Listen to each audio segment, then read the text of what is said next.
श्री राम सीताराम, जय जय राम, हर हर महादेव। बहुत सुंदर शिव विवाह गीत बा। महाशिवरात्रि के पर्व आवत बा, कल हो शायद 14 के 15 के। आप लोग सुने, कमेंट करिए और सब्सक्राइब करिए, नए हो तो लाइक करिए, शेयर करिए। दुवरा बरात देखी मैना डेरैली, शिव शंकर हरि। दुवरा बरात देखी मैना डेरैली, शिव शंकर हरि।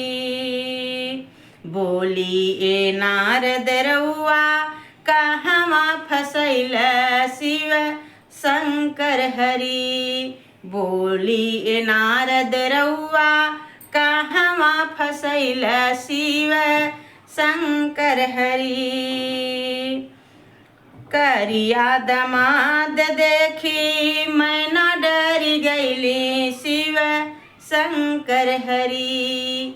करिया दमाद देखी मैना डरी गईली, शिव शंकर हरि।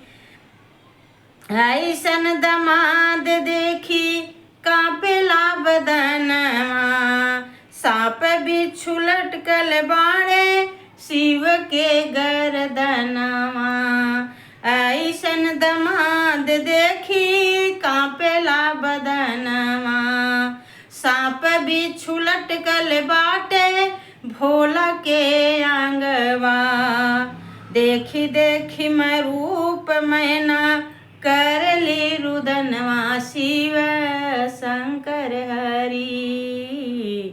ऐसन दमाद देखी कांपेला बदनवा, सांप बिच्छू लटकल बाड़े भोले के गर्दनवा।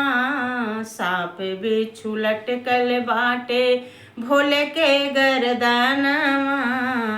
देखी देखी रूप मैना करली रुदनवा, शिव शंकर हरि। बोलिए नारद रउआ काहे, बोलिए नारद रउआ कहवा फसैल, शिव शंकर हरि। ईड़ भंगिया लागे कावन सपेरा, रहे ना ठिकाना नाही रहे कौनो डेरा। ईड़ भंगिया लागे कावन सपेरा, रहे के ठिकाना नाही कौनो डेरा। सातो रे जन्मवा के लागी गईल फेरा, शिव शंकर हरि।